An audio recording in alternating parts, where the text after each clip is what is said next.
Hello, everyone, and welcome to another brand new episode from the Geek Buddies! Hey!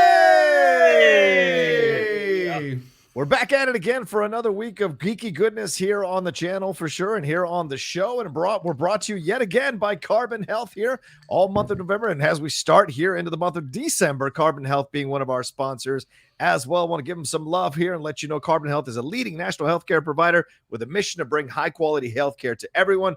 Urgent care, primary care, virtual care. They got it all. They've got same-day appointments in clinics or virtually, and they're committed to removing these traditional boundaries between you and healthcare. They believe that everyone deserves good health, and making high-quality healthcare accessible for everyone is one of their big missions. They offer 90 clinics in 14 states and offer virtual care in 24 states. So a good place to go to find out where you can go. And if you've got an issue or if you want to get checked up or anything like that, carbonhealth.com. Go and see where the nearest center is for you to go visit and take care of your health. Super important to take care of your health nowadays, isn't it, boys? The Omicron variant, they just announced today, there's the first case ever in the United States, and it's in California. This is the point to chime in, I think, between the listen, I'm having like variant malaise. Are you over it? Are you variant fatigue? Is that what you're saying? Not that I'm over it and that we shouldn't be vigilant and that we shouldn't take care of ourselves and that obvious like it's not that, but like listen, I got COVID, I've been vaccinated, I'm boosted, like I'm as strong as I can be. Yeah. And if I'm not, I can always go to Carbon Health and make sure they got my back. But yeah, so I agree that we should be safe. If there's one more variant and they keep making them sound like Delta was like, okay, Delta's not great, but Omicron sounds like, a Cybertronian planet eater. And I'm just like, I'm afraid of what the next one's going to sound like. Is it going to be like the Mephisto variant? Like what's going to happen? Like, I just can't, like, it's too many. It's just stressing me out today. Shannon, you're getting older. You know it matters to you taking care of your health and whatever, all the things that you're doing. And like, what, am I saying something that's incorrect? You are getting older, I'm sure. It felt like a jab. Really? Okay.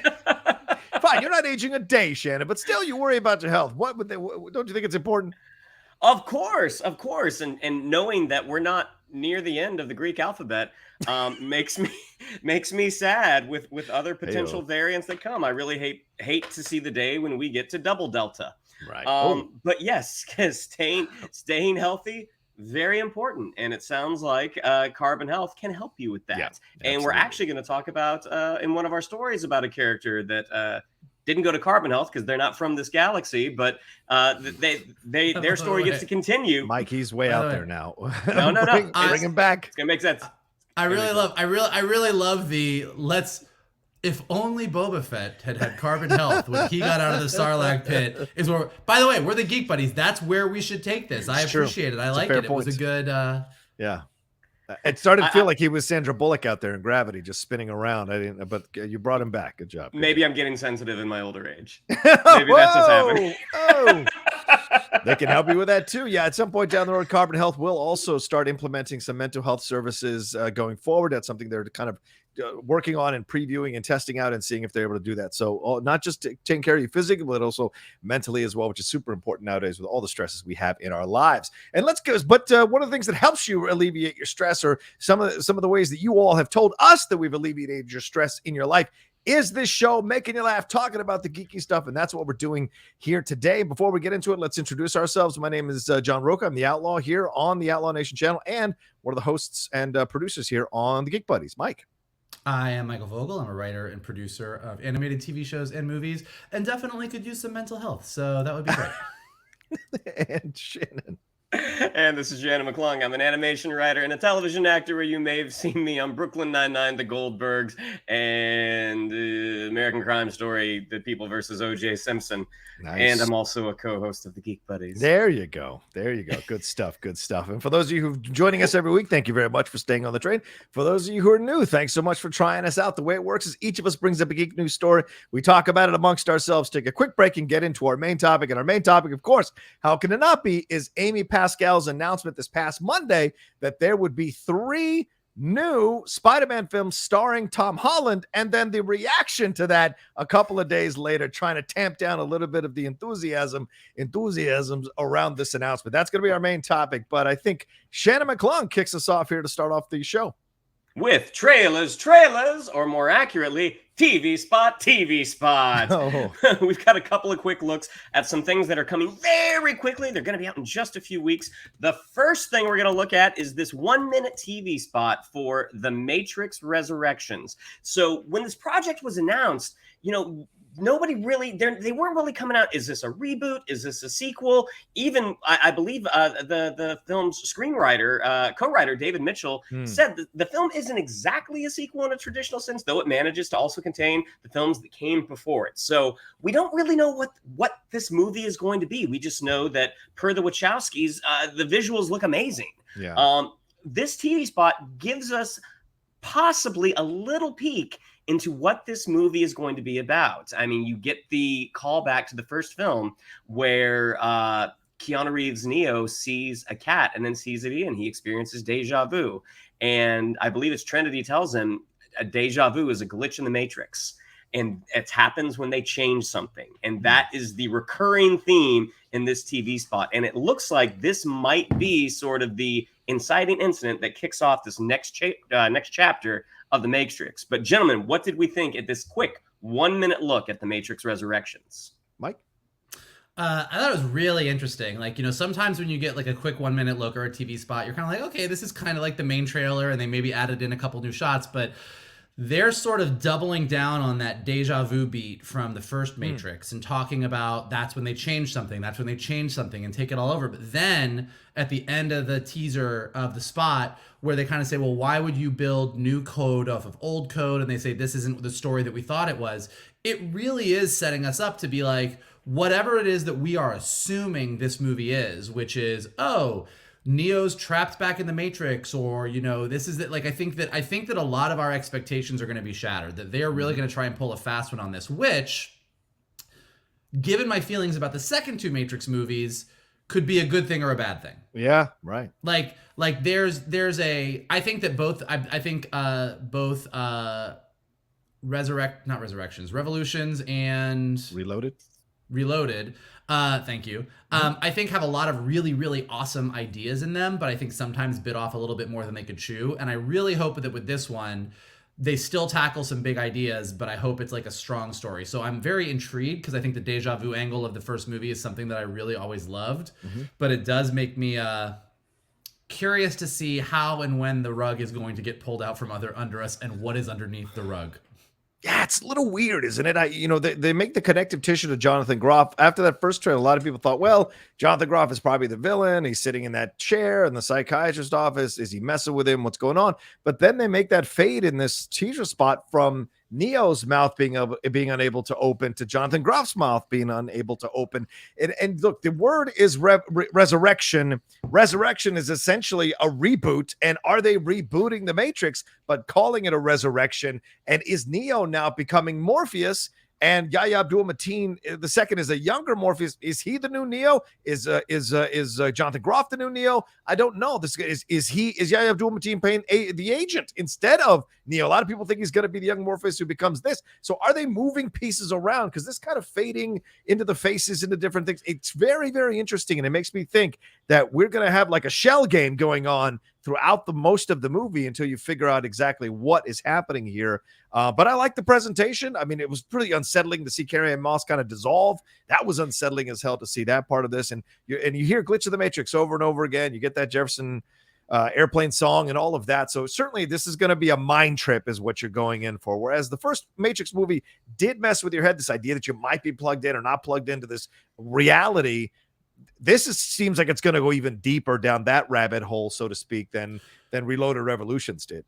Well, but I think to that point, though, I mean, I think even in what you're saying, you're making an assumption that there is a new Neo and there is a new Morpheus, absolutely, and that there is a new Agent Smith, and I think that what this TV spot made me wonder is, are we so ingrained in this is a reboot, this is The Force Awakens to A New Hope, that we are not ready for the fact that that's not what this is. Like, you know, like they're, you know, in the second 2 Matrix movies, they really got into, yes, there are machines versus humans. Yes, there's the humans are powering the Matrix, and that's the birthing stations and the whole thing. But you really got into all these other types of programs that lived within the Matrix, including the Oracle, that were kind of doing their own thing and working for their own purposes. And then Agent Smith sort of transcended being a program into this other thing that became a danger to the machines and the humans. So there was a lot that was going on there that was really, really interesting. And this may not be what we think it is. This may not be, well, they rebooted the Matrix, and so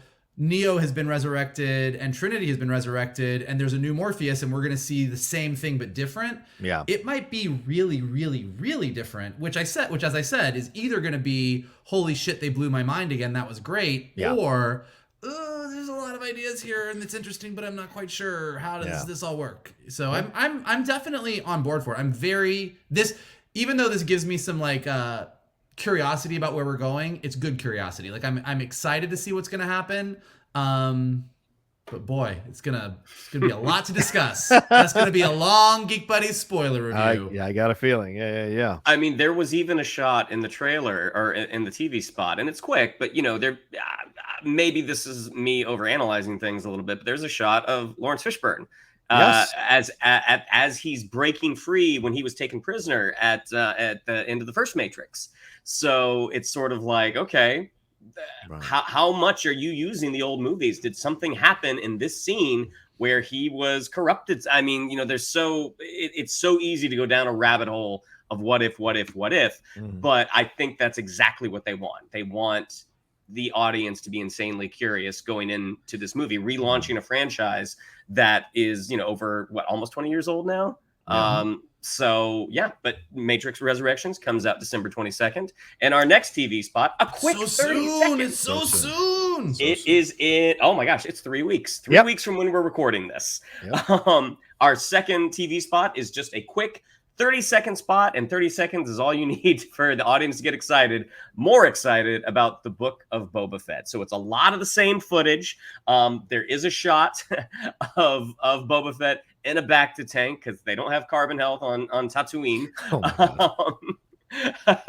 But you know, just the shot of him putting his helmet on is it's just the coolest thing. And even though Tamora Morrison doing the voice of Boba Fett was added after the prequels came out, his voice just sounds so awesome now. And, you know, and this line was apparently in the first TV spot. John and Vogel had to remind me of this, but him saying that Jabba ruled by fear, he's going to rule by respect. I mean, it just makes you think of all those great organized crime movies. You think about The Godfather, you think about the Sopranos series on HBO, and it's like, okay, this is going to be the organized crime Star Wars universe, Star Wars story. I mean, but gentlemen, what did you all think of our next 30 seconds of the Book of Boba Fett?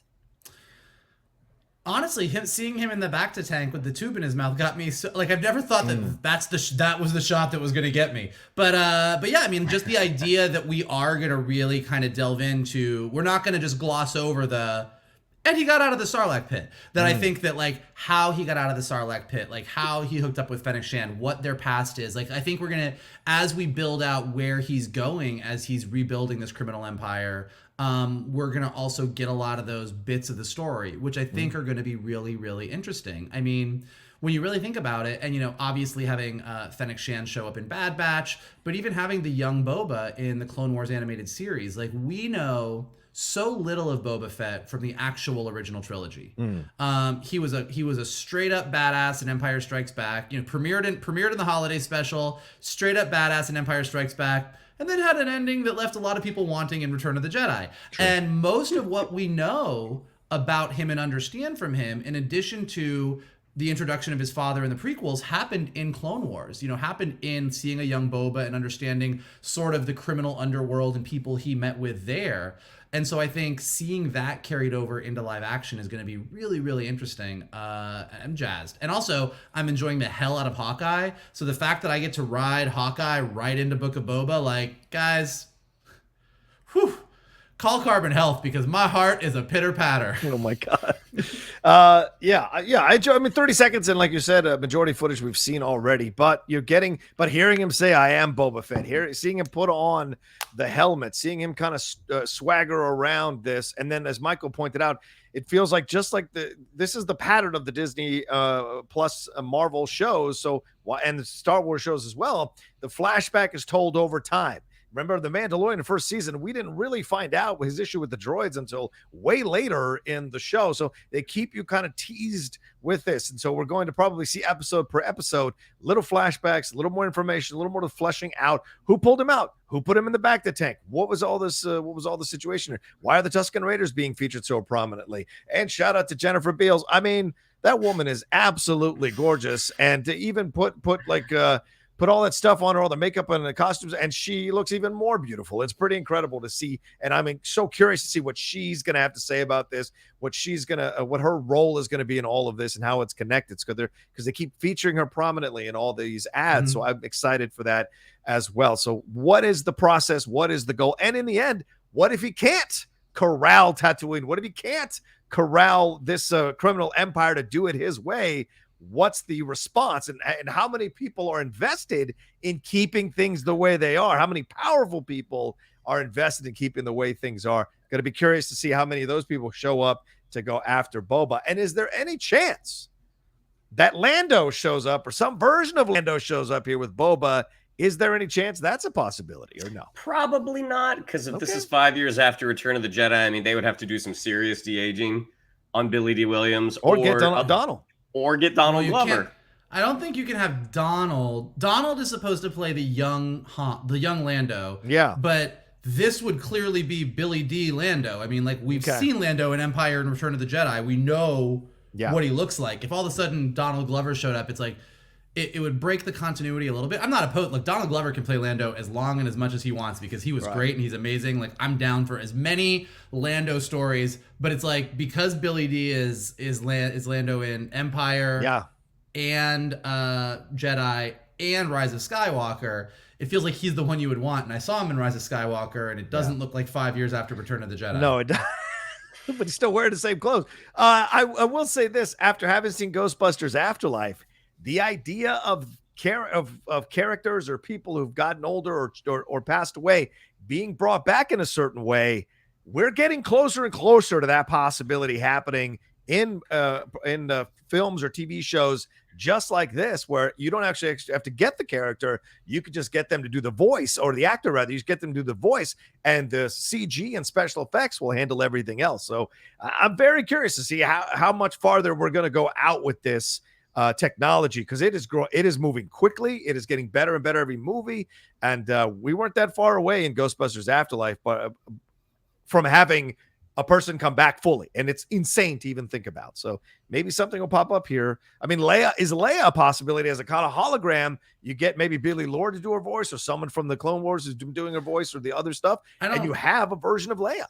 I mean, Carrie Fisher's family and Lucasfilm, I think, made it pretty clear when they were deciding on what to do with Rise of Skywalker that nobody feels that comfortable just sort of resurrecting Carrie Fisher for the fun of having Leia show up. It just seems like even the way that they handled Rise of Skywalker, it's like, I don't think they'll go down that road. I could be wrong. And I mean, at some point down the road, we'll see where things go. But I kind of feel like that's less likely. We'll see.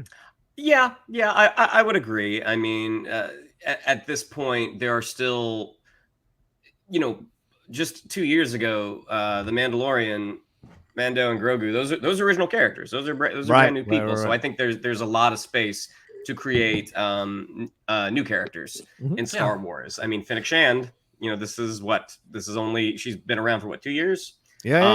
So that's kind of my guess as well. But I mean, I do love the idea of a very de-aged Billy D. Williams accidentally running into Boba Fett at some point and being like, so that was crazy back there, huh? Yeah. Oh, you lived. Oh, wow, you lived. Okay. I feel a little awkward. And look, and maybe we will see that. I mean, absolutely, from a technological standpoint, it's absolutely possible at this point. Whether or not they go down that road. And I do agree with Shannon that I think I think so much of Star Wars, and I think we talked about this in the past, that Lucasfilm's problem and Kathleen Kennedy's problem is they're so worried about deviating too far from what people like about Star Wars. Yeah. Like they're so afraid of deviate. Like they ended the Skywalker saga with Rise of Skywalker. They were very clear about it, but I think they're also afraid of what comes next because they don't really know. And I think what Filoni and Favreau have done really well, even though they have not ventured beyond Rise of Skywalker from a timeline standpoint so far, is that they have done a really good job, like Shannon said, both in the animation and in the live action, that Cad Bane, Ahsoka Tano, Ezra, Kanan, Hera, Sabine, like Chopper. You can just go down the list, and now Mando, Grogu, Fennec Shan. Like they've populated the world with existing characters like Boba Fett, like Darth Maul, like some of these characters. But they've done such a good job of creating brand new characters that have us equally as excited. And that is really that's the bigger win, because that's what's going to keep Star Wars going for the next 30 years. Not bringing back more Lando, more Han, more although to the point we have Obi-Wan coming out with Anakin returning. So it's a little bit of both, it's a little bit, you have to do it in the right way. I just don't think we're done with in no way, shape, or form are we done with the Skywalker saga, because everything is connected back to the Skywalker saga that's coming out. Kenobi is connected. Whether or not they go back on it from a movie standpoint, they clearly, now I'm not saying they could very easily go back on it. They clearly stated that Rise of Skywalker was the let me end finish of the my Skywalker point saga. before you cut me off here. Kenobi comes back to Skywalker. Kenobi Tatooine, that's a young Skywalker possibly popping up. Ahsoka Tano's all about the Anakin situation and the repercussions of that. What's that going to lead to there in that series? What are we getting? Cassian Andor, that is in a way that leads up to the stealing of the Death Star plan. So what's going on there? The Bad Batch even is right at the beginning of the rebellion. So everything is still somewhat indirectly or at least somewhat connected to these events that we know from the original trilogy. When they make a full break from the Skywalker saga and this timeline, that's going to be something that I'm looking forward to seeing, if they actually walk back out on that tightrope once and for all. Even Mandalorian is connected. Luke showed up at the end of season 2, so it's all connected still. Even Boba down Tatooine, that's what was established. So it's all that time. I think you're being a little bit broad on what counts as Skywalker saga. If he was alive during that time and those planets are around and those characters are somewhat connected to them, that's the Skywalker saga. I disagree. Okay, you can disagree, but he was around and everything's affected by him. I mean, am I wrong here? Ahsoka, Vader? what am I wrong? Well, just because he's showing up in the show. But that doesn't mean just because characters interacted with a character. Look, the Skywalker. Well, that's not what you're saying. You're saying it's all part of the Skywalker saga. It's a different thing. That's what's connected to the Skywalker saga. I think that there are a bunch of events that happened in the 9 Star Wars movies that have come out, and those 9 Star Wars movies are the Skywalker saga and are all tied to the Skywalker family: Anakin, Padme, Luke, Leia, Ben, and their adopted daughter Rey. So that is all yes, that is all what the Skywalker saga is. But Cassian Andor, just because he fought in the rebellion, doesn't necessarily tie him to the Skywalkers. Why is the rebellion happening? Because of Emperor Palpatine. And who's Emperor? Who's the second in command of Emperor Palpatine? Vader. That's the end of the Skywalker saga. Right. This is what I'm getting at. It's all connected to Skywalkers. What I'm getting at. But it's okay. If he's all I'm saying is more broadly. I'm saying more broadly, and you're saying I'm saying it more broadly. Lucasfilm said, Disney said, Rise of Skywalker is the end of the Skywalker saga. Right. Now, whether that was a marketing ploy or whatever, it doesn't mean that those characters can never be mentioned again or never show up. Right. But what I'm saying is that what Filoni and Favreau have done quite successfully, even though Ahsoka, her backstory is absolutely tied to Anakin. She was in Padawan. Ahsoka's journey goes beyond what happens to this specific family. Ezra's journey as a Jedi goes beyond what happened to the Skywalker family. The Mandalorian, Din Djarin, whatever goes on with him, and if Grogu comes back, despite the fact that, sure, Luke took Grogu away from a while, those characters are not tied directly to this one family and this family changing the shape of the galaxy. These other characters that have been introduced in the universe, it doesn't matter. It's not. I'm not saying that this means that the Skywalkers are dead and can never be mentioned. No, I'm just I know saying that Whereas the main characters of all of these previous movies have been this family. Right. Yes. We have created enough characters now that are equally as beloved that they can carry this story forward, and we don't need to see a Skywalker in the movie. It doesn't have to be this specific family anymore as the main characters of this universe. But we're still bringing back Anakin. So we are getting a Skywalker in a way in both Kenobi and Ahsoka. So my overall point is, what I'm trying to say here is that to me, the Skywalker saga isn't closed till they leave this time frame and completely move into another time frame and start over from scratch. Knights of the Old Republic stuff, or like the Star Trek Discovery did, going 1,000 years into the future. That to me is where I start to see, okay, good. This is all new. This is all presented. And you may get like, historical episode or whatever, but like overall, this is not what it is. So until we move past this time frame, I don't think we're 100% done with the Skywalker saga, in my opinion. But, we can agree to disagree. Either way. Yeah. Book of Boba Fett starts streaming on December 29th on Disney+. I love that Shannon McClung be like, but hey, guys, let's move on. We've spent almost 25 minutes talking about roughly 90 seconds of footage. Who said we could stretch it out for 20 to 25 minutes in our texts before we started doing the show? Was I wrong? Anyway. And speaking of Star Wars, Mike, I think you got our next story here. I do. Well, speaking of things that go beyond the Skywalker saga. This is a quick one, and there's not a ton to talk about. But Deadline is reporting that Ivanna Sakhno from who you might have seen in Pacific Rim Uprising has been cast opposite Rosario Dawson and Natasha Liu Bordizzo in Ahsoka. So we know that Bordizzo's playing Sabine Wren, if the rumors are to be believed. Obviously, we know Rosario Dawson is playing Ahsoka. Ivanna Sakhno is playing a TBD brand new character. So this is not someone who at least is rumored that we've seen in Rebels or in Clone Wars. Like, this is a brand new character for the thing. So like I said, not a lot known. Another awesome female being brought into this world. But obviously everyone is already speculating, is she tied to Thrawn? Is she another Jedi? Is she one of the one of the Night Sisters? Like, there's a bunch of discussion about what she could be. Any hopes, any dreams, any ideas, gentlemen?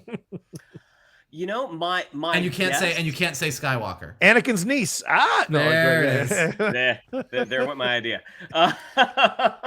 My guess, and this is very, very generic, but some sort of right hand lieutenant to Thrawn. That would be my guess right off the bat. Because again, we don't know if she's going to show up with her blonde hair. We don't know if she could show up with blue skin. But that's my guess. She's gonna be a bad guy. Okay.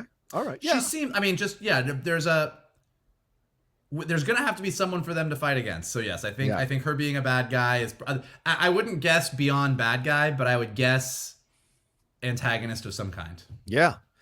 Look, I mean, it's not like they're not used to creating really interesting characters in the world of Star Wars here that are female led. So certainly this is an interesting place to have Ahsoka launch a new character, a female character here to probably maybe even kind of establish her own kind of following, her own reputation the way Ahsoka did within the Clone Wars. So I'm excited for this. She's a good actress. I've seen her in a couple things.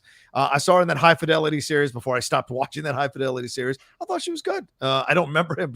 I think I was drunk with Shannon when we saw that movie, Pacific Rim Uprising, from a few stouts. So I don't remember much about that movie. That seems like a drinking beforehand movie. Yeah, that tracks, I think. Yeah, so I don't remember her much in that movie, but yeah, certainly a very competent, strong actress, and could be interesting to see her maybe going up against Sabine or going up against Ahsoka. Although I imagine they're saving Thrawn for Ahsoka and Ezra, so I think at some point that could be interesting to see what part she plays. But a second in command of Thrawn certainly is interesting. Very interesting to see how that plays out. Or could she be an Inquisitor or one of the like you said, like one of those? That's a possibility as well, as we saw in Rebels and stuff. So yeah. I mean, I don't really know what happens. Well, like this might be someone can probably school me in the comments, but between Rebels and post Jedi, what does happen to the Inquisitors? I don't know if there's a story in the comics that kind of covers this or whatever, but like, the Inquisitors are a pretty big deal from like Star Wars Rebels on, as far as like hunting down Jedi and doing everything kind of between the prequel trilogy and the original trilogy. But once we get, obviously because they didn't exist, but once we get to New Hope, kind of through Jedi, it's Vader and the Empire, and there's not a lot of Inquisitors going around because they are a later addition to the universe. So I'm wondering if that's been addressed, like, because since this is taking place kind of post-Jedi, is there a chance that we pick up the Inquisitor storyline or see what's happened to them? But I am sure that has been answered, so please correct me or inform me in the comments below. Yeah, and only canon. Only inform us through canon, for God's sakes. All right, anything more on that one, Michael, or should we move on to our next thing? TBD. We'll see what happens. Yeah, TBD. Looking forward to seeing the first few images of that for sure. Well, let's get out of the world of Star Wars and really separate away from the Skywalker saga. And that's a Nicolas Cage story here. A lot of people are clamoring within the little bubble of the film loving community here, the film voting community, for Nicolas Cage to get a little bit of a rub for his performance in Pig. There have been a lot of critics who've been expressing their desire to see him get nominated, possibly as a dark horse in the Best Actor race. Certainly Drew McWeeny, one of the best reviewers out there, was banging the drum for Nick Cage in Pig for sure. But now he is going to be cast apparently as he's returned to the big studio. He's going to play the role of Dracula in Universal Pictures monster movie Renfield. Nicholas Hoult is playing Renfield, who of course has played Beast. He's in About a Boy. He's in a million really great. Just played J.R.R. Tolkien a couple of years ago as well. And this is being directed by Chris McKay, who did the Tomorrow War, which I liked, and the Lego Batman movie, which I liked as well. So what do we think about this idea that Nicolas Cage now kind of checking the box on all these big iconic characters? He's voiced Spider-Man Noir, he's voiced Superman, and now here he jumps into the role of Dracula. We saw Gary Oldman do an insane Dracula. He'd have to work pretty hard to top that. What do you gentlemen think about Nicolas Cage stepping in here to play Dracula and the chemistry between him and Nicholas Hoult? What it might be like? Well, so first, this is not going to be your run-of-the-mill Dracula story. Right. Like the way it's being described is a modern day adventure story with comedic tone. And the fact that you have Chris McKay at the helm, and also Nicholas Hoult is on The Great right now, which if you haven't seen that. It's on they're 2 seasons in on Hulu, where he plays Peter to Elle Fanning's Catherine the Great, and he is very, very funny. So the idea that you're going to have a more comedic take on this story, kind of like Sancho Panza in the lead here, you're going to have a comedic take with Nicholas Hoult in the lead and Nicolas Cage signing up to play Dracula in what is ostensibly a pretty big studio movie. I think we're going to have it's going to go one of two ways. Like, it is going to be a blast, or it could be an absolute train wreck. And I'm sure hoping for the former, because when Nicolas Cage commits, for better or for worse, I mean, you get a very eye-popping performance. Yeah, Mike, Chris McKay in this, Robert Kirkman producing it as well, with David Alper, Brian First, and Sean First. And it's, as you said, it's described as a modern-day adventure story, but also the script is being penned by Ryan Ridley, who wrote for Fox's Ghosted and Adult Swim's Rick and Morty. So Shannon's on the right track here. This feels like a little more of a comedic tongue-in-cheek combo with some horror elements as well.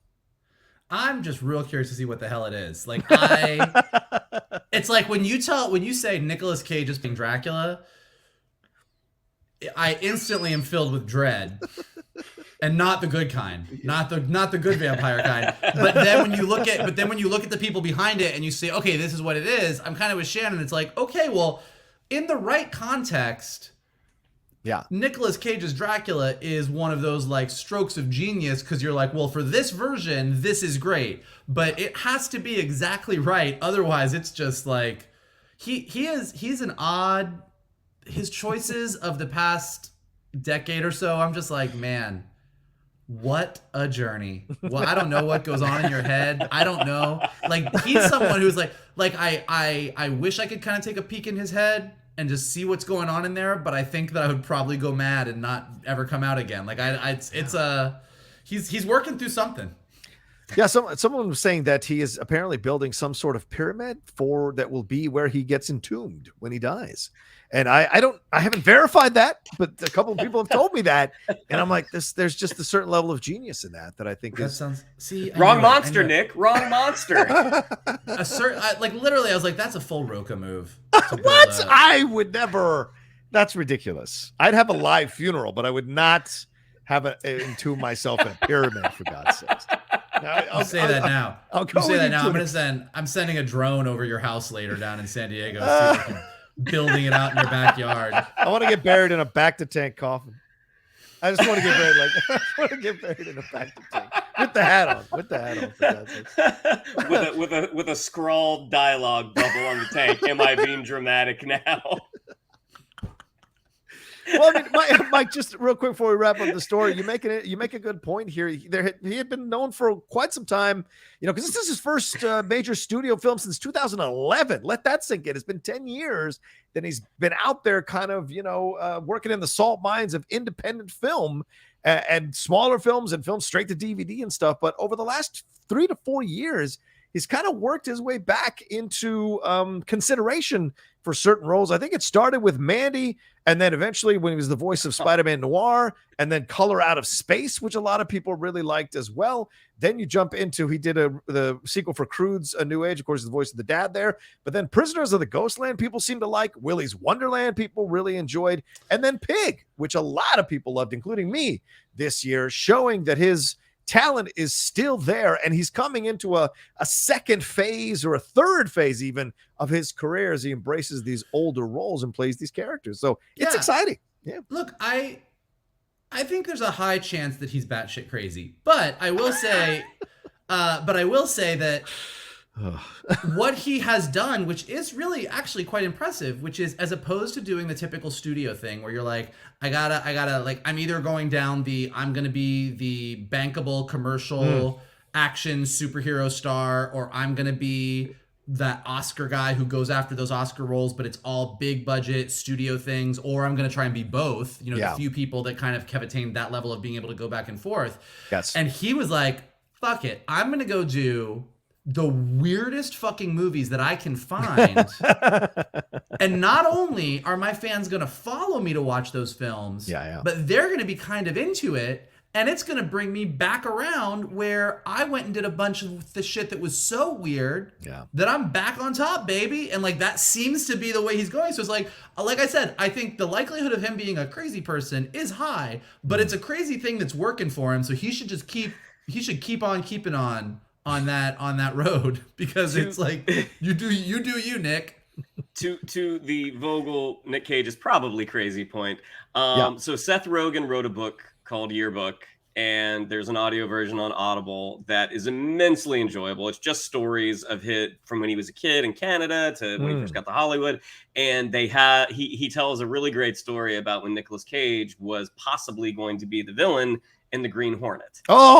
And how, oh my God, that's already a better film. Yeah, go ahead. The studio was very high on the idea, and Seth Rogen takes the listener on a hijinks-filled journey about what it's like to get Nicolas Cage's take on a project that you're working on. So it's a great listen. It's probably a great read as well, but that really great example of Nicholas, the inner workings of Nicolas Cage. I feel like it's probably an interesting journey trying to get Seth Rogen to commit to a project you're doing, for God's sake. So interesting to hear the other side of it. How if he thinks he's a bit out there, he's out there for sure. That's for sure. All right, well, let's take a quick break. We'll jump into our main topic here. Get into this conversation with Amy Pascal. This big interview she dropped on Monday with Fandango and what she teased. Overall, get our reactions to that, and then talk about what's been happening over the last few hours here, where they've been trying to tamp down the expectations of this possible new Spider-Man trilogy. Tom Holland. We'll get into it right after this. Do do do do do do do do do do do do do do do do do. That's the Skywalker saga. I know that anywhere. Oh, God. Anyway. It's all connected. It's all connected. Come on, man. It's all connected.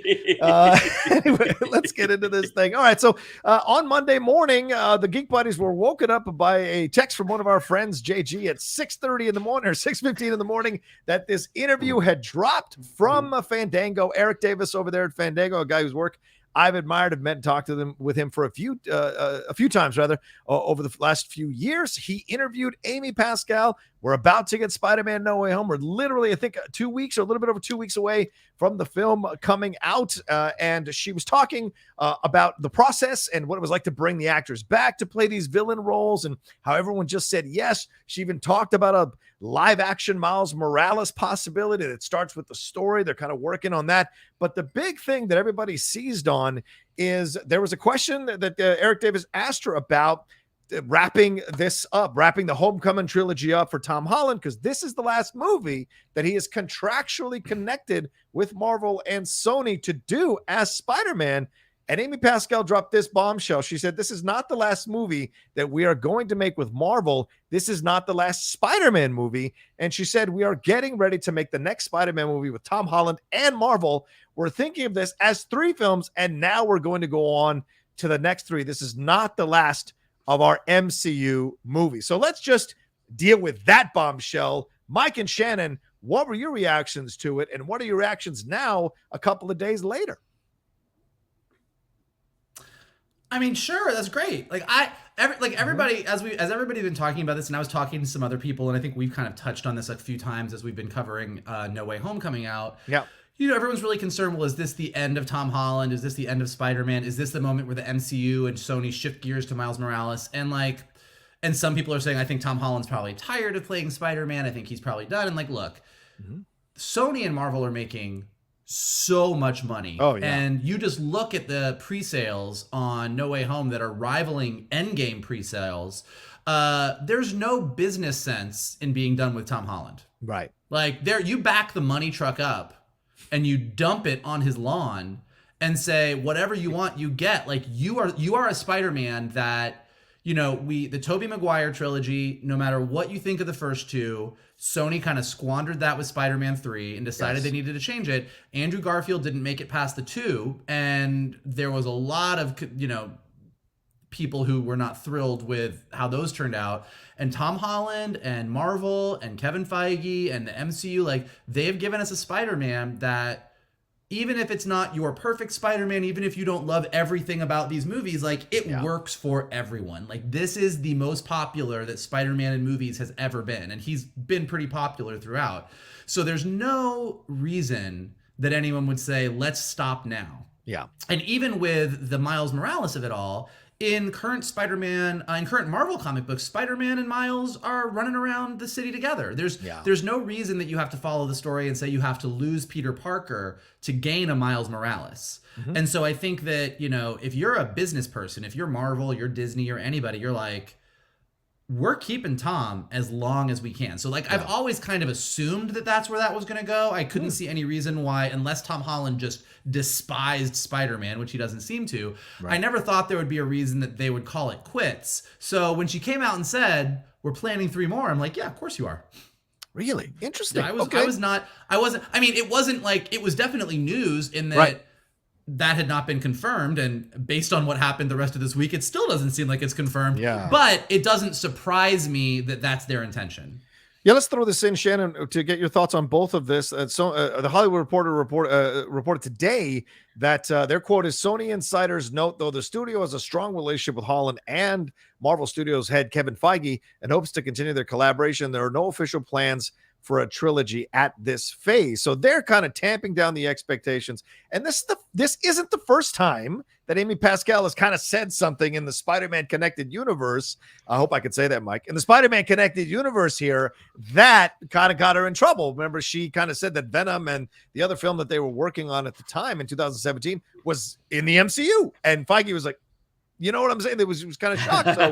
So you talk to me. Did Feige do a double take again when he saw these quotes? And what do you think this means that they issued this statement through the Hollywood Reporter about tamping down the expectations for another trilogy with Tom Holland?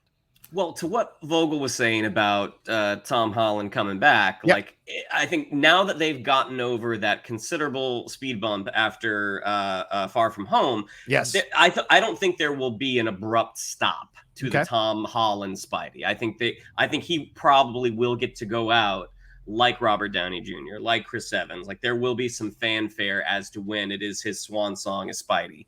But to what you were bringing up about Sony coming out after Amy Pascal has said this in an interview, it doesn't surprise me at all, because whatever's going on, I think these deals probably aren't done yet, and they probably don't want to advertise something before the ink is dry on the contract. Also, for her to go on and say like, hey, we're going to be doing more movies with Tom Holland, no one really thinks they're going to kill Tom Holland in this movie. But the moment you confirm, look, there's going to be more, it's like, okay, so we know someone who's surviving. Tom Holland's definitely surviving. This is not passing the torch to Miles Morales. So I think Amy Pascal probably gets a little overexcited about the possibility of where they're going to be able to take these stories, but also saying there's going to be 3 more Tom Holland Spidey movies. The MCU, they've not said what's coming after 2023, so it's like, hey, let us do this in our time. That's kind of my guess. Yeah, I did a live watch along breakdown of the interview on Monday for about an hour, just breaking it down sentence by sentence. And to me, if what she's saying is true, and I, Shannon, I think you're absolutely right. I think Sony's like, and Marvel's like, whoa, no, slow it, because then Tom's agents are like, oh, so you want us back? Well, the price is going up now. The price is going to be about $40 million a movie, and so that kind of erodes their negotiating stance. And it's really interesting because Amy Pascal, of course, used to be part of the Sony brass, now on her own as an independent producer. So her kind of committing a studio that she no longer works for, technically, to 3 more movies is a bit out of pocket, so to speak. Yeah, it's not her money. Yeah, it's not her money. So Michael's right. They're making a lot of money, but it's still not her money to be necessarily attaching this situation here. But I speculated that if they do go forward with this, that this is going to be the passing of the torch to Miles Morales, because Tom Holland even said in the GQ interview recently, if I'm still playing Spider-Man at 30 years old, something is wrong. And he's not that far away from being 30. So we may get a Peter B. Parker and Miles Morales from the Spider-Verse situation kind of done here in a different way, in a live action format here, as we see more and more people of color and diversity take the reins in the lead in a lot of these projects. It only makes sense that the world now is ready for a Miles Morales Spider-Man. And if Tom Holland, one of the most gracious actors you'll ever meet, he's so willing to kind of clear the path for it. And Amy did mention it a couple of times in this interview. So I feel like if they are going to go forward, that's what we're going to see. Or the other thing I said is, and I've been saying this for years now, I think they've been setting up Tom Holland to lead the Avengers. The new Avengers, not the young Avengers, the new Avengers, taking the place of Tony Stark, being one of the leaders. The loss of Chadwick Boseman maybe kind of altered that plan even more so in his favor, possibly. And so you're going to need a friendly neighborhood Spider-Man that stays in the neighborhood. That's Miles Morales for now, as he gets his feet wet being this hero, while Peter is out there in space or taking on these different things and flying off on these other adventures. That's a way to kind of keep 2 Spider-Man in possibly the same universe. I don't know, just throwing it out there. What did you guys think? I mean, I don't see this version of Peter Parker ever taking the lead. I mean, I could see the Young Avengers, but right now, remember, Peter's still a senior. Like he's still a high school student. Yeah. So I mean, I do think the past.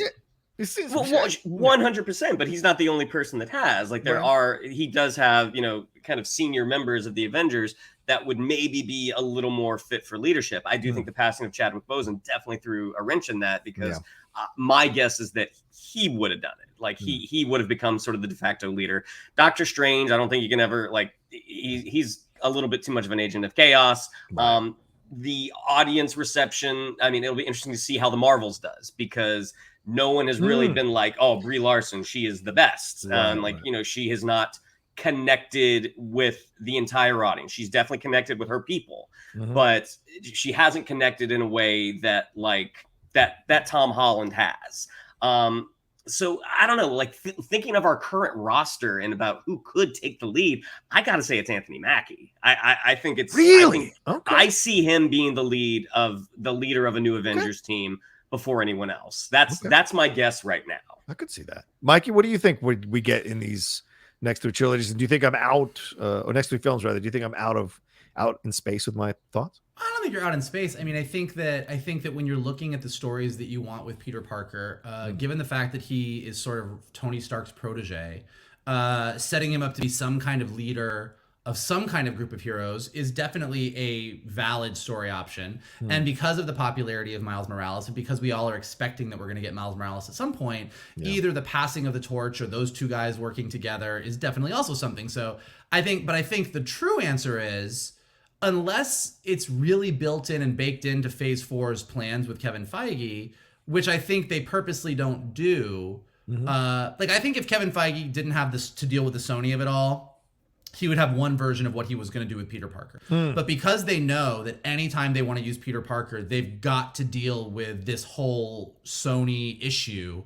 I don't think that they plan their epic phases around Peter Parker. I don't think that they are going to lock themselves into needing to use him. He's like, the more that we can use Peter Parker, we will use him because he is gold. It's Spider-Man. We want Spider-Man in our movies, but we also want to be able to have the option that if Sony fucking goes crazy and we can't make this work, that we can just say, well, Peter's gone. It's Falcon, and it's the Eternals, and it's Shang-Chi, and it's Yelena Belova. Like, they've got other characters that they don't have to deal with Sony on. So I think they're happy to use Spidey when they can, and they want to because everybody, including them, loves Spider-Man. But I don't know if they're going to build any major arcs of the Marvel MCU architecture around him for this exact reason.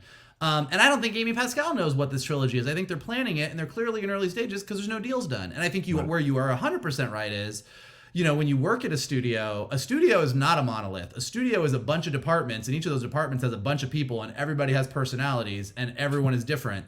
And one thing that is true is that creatives on the creative side of the business love to talk to the talent and be like, here's what we're going to do. We got big plans. We're going to do this. And the business affairs side and the legal side hates it when you do that for exactly the reason that you said, which is the second you say to an actor, hey, Kevin Feige and I had lunch, and we have got some plans for this next trilogy, and you are going to love it. We are going to do this thing. It's going to be amazing for you. You go back to your agent and say, well, they said they got a whole trilogy planned, and then the agent says, all right, pay us a bunch of money. Like, so, you want, business affairs wants you to be like, oh, we're considering things, but we're happy to do it without you too. Yeah. And even though everybody knows that's kind of a lie, they're like, they want to have as much leverage as possible. So I do think the fact that this statement that was so very, very dry and legal and business affairs-y, Sony insiders, though the relationship with Holland and Feige is good, and they hope to continue the collaboration, there are no official plans for a trilogy at this phase. It's like, just so we are clear,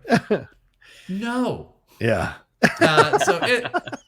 And I think it's also part of like, I think that there's so much going into this. I think that Marvel and Sony, aka Kevin Feige and Amy Pascal, probably had a ton of arguments about how much to reveal about who all is showing up in this movie. You mentioned that, and I think that there was a lot of discussion about that. And are people excited enough? I think there's this concern that are people not sure, is this the end of Spider-Man? Do they not want to see it because it's the whatever? Let's be really clear. And Amy was like, we got more planned. There's another trilogy. It's going to be great. And then Sony was like, why are you talking so much? Please stop.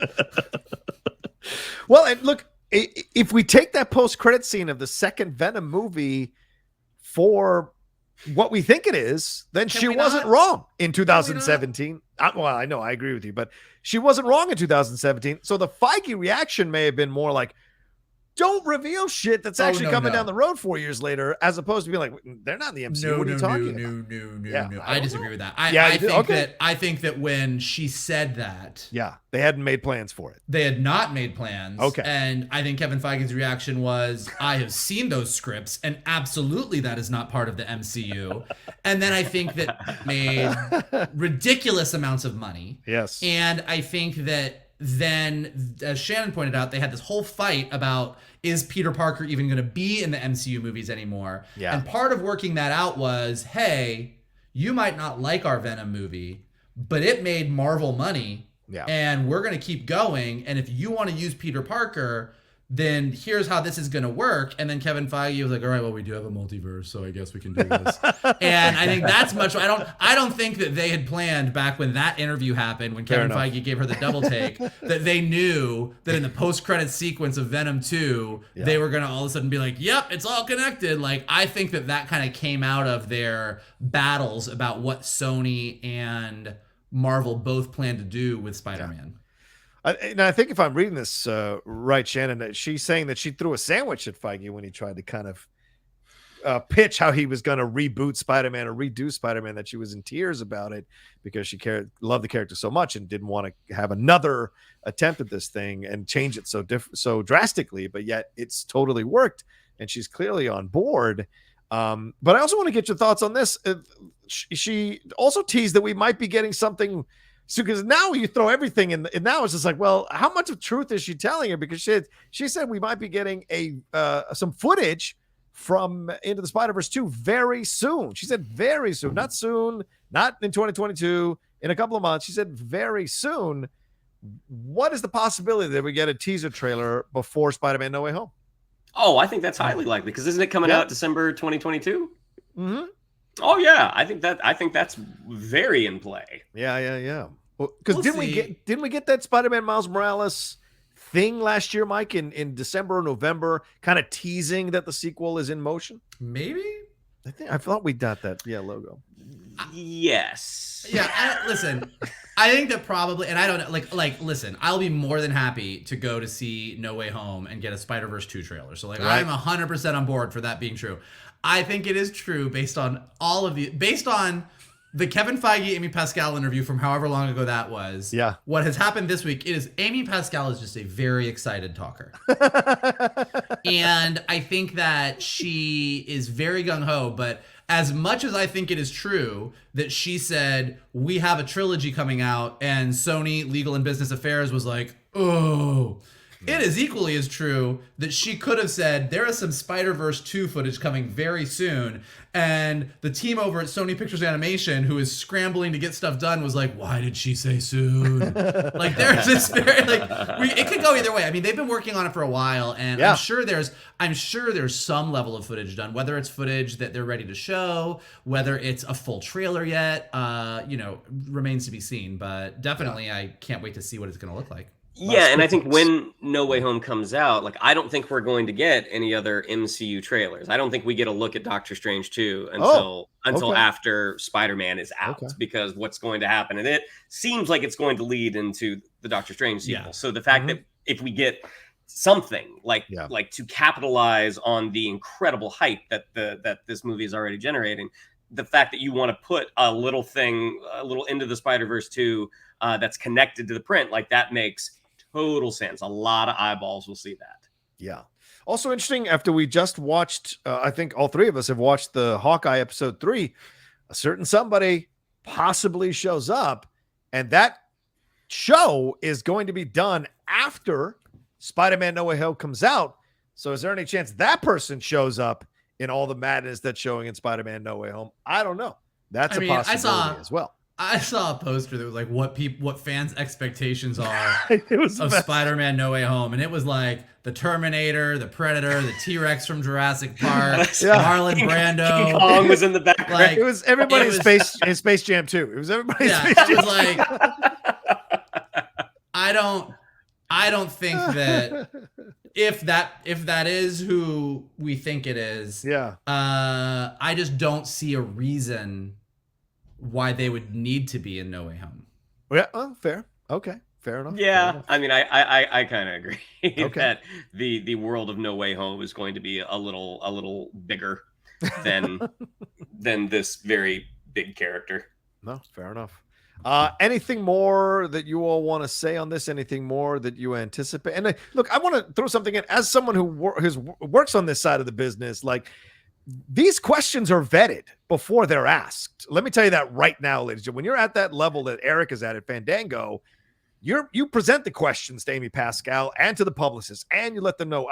Me at my smaller level, I get asked by the publicists, what are you going to ask about? What are you going to talk about? This is what you can't talk about. This is what you can't talk about. So you got to sometimes submit the questions ahead of time. And yeah, you deviate every once in a while within the interview. So to me, although you can say, Mike, that she's, excitedly talking and maybe talking out of line here, possibly, she might have been ready to, maybe she's trying to make this happen. And this might have been a calculated reveal, a calculated push to get this trilogy in motion by creating the buzz around it. So she's a smart lady. So she may have very well worked this out and used a little bit of Fandango to make that happen and put it out there. Yeah. Let me be clear on a couple of things. Yeah. I think that if she said it, there's absolutely been conversations about another trilogy with Tom Holland. I don't think that she's just pulling this out of her ass and be like, wouldn't this be great? Like, if she's saying they've done it. Now, Sony might not want that out there because they're trying to close deals and they're trying to figure stuff out, so they're trying to tamp it down, but I don't think she's making anything up. Yeah. And I also think that, I don't think that this was like a gotcha question or she was blindsided and it just stumbled out. I think that in her worldview of where she's at, she's really excited about these possibilities and she wants people to be excited about Spider-Man, and she threw this out there. I think that is what happened. And I guess my point about the fact that there's different parts of a studio is that this is not rare. Yeah. Like the information that's when you are living every day as she is as a producer, where I imagine she has a lot of conversations with Kevin Feige. She has a lot of conversations with Sony. She has a lot of conversations with a lot of people. In her world, the discussions around what they're going to do with Tom Holland post No Way Home are probably happening a lot, to the point where when she's asked in an article or an interview what's happening, it doesn't seem weird to be like, yeah, this is what we're talking about. You guys should be really excited. It's just that the rest of the company or the rest of the companies are not necessarily agreed on that's information they want out there right now. Yeah, fair enough. One last thing to throw into this in terms of story connected to Spider-Man No Way Home. The numbers were released here for these pre-sale tickets, and apparently this is one of the most anticipated films, not only during COVID, but maybe ever. A number of these showings have sold out. Some of these ticketing sites crashed, trying to keep up with the demand.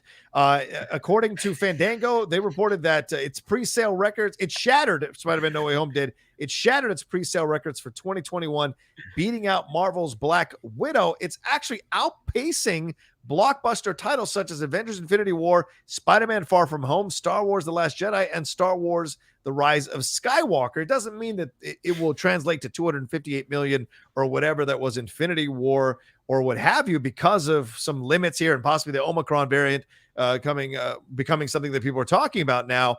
But it's incredible to see this kind of buzz, especially when people have been saying for months, and the pandemic, that's why people aren't going to the movie. Well, clearly, if people want to go to the movie, they will go to a movie. So this is it's fascinating to see how big the demand or the expectations are for this movie. Are you guys surprised by any of this?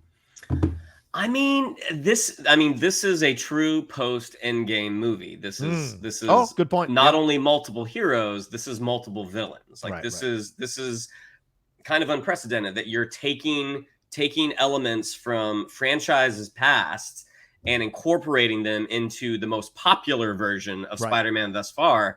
It does not surprise me at all that this is garnering the type of hype that it's got. Got it. Mike? Yeah, look, we talk a lot about what Marvel's doing with the multiverse and introducing the multiverse, but this is the first time we're getting to see it in action. Yeah. And see, I think what makes Marvel so popular and why so many people get into it is because what we're living through right now is something that never has really been done in movies before. Having 20 plus movies and now TV shows where it's all connected, and this is one big story that you can track from Tony Stark in a cave to the multiverse opening up and Spider-Man villains from other movie franchises coming together. We've never seen a movie franchise do this before. Yeah, true. Very true. Let alone a single movie franchise having more than 5 or 6 movies and still be going this strong. So it's this is what Marvel does is unprecedented, and that this is the first time, as I said, that and as Shannon said, that we're seeing characters from different franchises, different versions of a series, of a character that has been rebooted 3 times, that our version of Spider-Man is going to go up against all those guys. It's brand new. We've never seen this before on screen. So it doesn't surprise me. I just hope it lives up to the hype. I agree. And we'll find out very soon. I don't know if I'm even going to get a screening for this, because there've been a lot of rumors that they're limiting the press who are going to have access to this film because there are so many reveals within the film. So I may be on the outside looking in for the first time in quite some time at a big picture like this. So, well, and also what happened at the Eternals premiere. Yes. Hey, maybe we don't want a bunch of reporters seeing this early. Ding those reporters. Don't ding the rest of us who didn't reveal a damn thing, for God's sakes. All right, well, there we go. That's this episode of the Geek Buddies. Thank you all so much for watching it. Hope you got your tickets for Spider-Man No Way Home. It is coming out very, very soon, December 17th. So get ready for all the hype there. I'm sure I'm going to come up with some videos to do here on the channel to take advantage of that for sure. And we'll go from there. Thank you again to everyone who's watched the show here. And thank you to Carbon Health, who sponsors us very much. And I'll talk about that in just a second. Shannon, what do we have to tell the people? Well, first, there were a couple of fans that, we wanted to give a quick shout out to. Yes. One, I did not get their last name, but I met a lovely couple named Jose and Alexis at City Walk as we had gone to go see Ghostbusters, and they were just the nicest folks. And also a very, very dear fan, Carol Tamanian.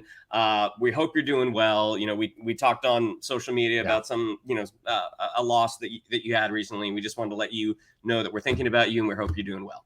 But yes, if you'd like to follow us on social media, on Twitter, it's @geek_buddies, on Instagram at @the_geek_buddies. If you'd like to follow me on social media, on Twitter, it's @Shannon_McClung, on Instagram at Shannon the Geek Buddy. If you would like to follow Mr. Vogel, it is @MK2. And if you would like to follow Mr. Rocha, it is @TheRocha_says. Someone's at my door. I'll be right back. Okay, Mikey. Well, if you would like to find out who is at Shannon's door, you need to stay tuned to the Geek Buddies, and we need to keep doing more episodes so that Shannon can get up in the middle of them and run and do things like he is right now. And so here's how you can help us do that. You can definitely hit the like button below, subscribe to Johnny's Outlaw Nation page where there's tons of amazing content. Leave your comments below. Who do you think's at Shannon's door? It's a mystery. Oh, wow. It's a tree. Wow. Leave us your comments below. Let us know what you thought about this episode. What do you think is coming up? What do you think it counts as the Skywalker saga or not? Let us know. If you're listening to us on Spotify or Apple Podcasts, definitely leave us some stars and some comments. It helps us go up in the rankings. And as always, the best thing that you guys can do is retweet this video, post it to your socials, tell your friends. And as Shannon was saying, you guys have been so amazing, so complimentary, seen so many of us on your Spotify lists at the end of the year. Yeah. So definitely keep posting all that. It's really awesome, and it makes us feel real good about ourselves. Absolutely. And speaking, oh wow, that was quick. It came ready made. Good God. Look at this guy. He loves Amazon, I guess. Speaking of making us feel good, Carbon Health is the sponsor here. They are presenting Geek Buddies, presenting the Outlaw Nation here through the month of December. Can't thank them enough for coming along and sponsoring us here on the channel and this show specifically. Carbon Health is a leading national healthcare provider with a mission to bring high-quality healthcare to everyone, urgent care, primary care, virtual care. They saw how the system almost crashed here under the COVID-19 epidemic and the pandemic, and they saw that an unhealthy population means an unhealthy society and a nation in trouble. So their mission is to solve this, and they believe that every person deserves good health, so they work tirelessly every day across the country to make high-quality healthcare accessible to everyone. They have 90 clinics in 14 states, and they offer virtual care in 24 states. So go to www.carbonhealth.com and go and see if there's a place near you where you can go visit and get your health checked and get going and being a good functioning part of society, because we want you to be around listening and watching the Geek Buddies for many, many years to come. All right. That's it from us. Y'all take care of yourselves. Be well. And we'll talk to you next time with another brand new episode of the Geek Buddies.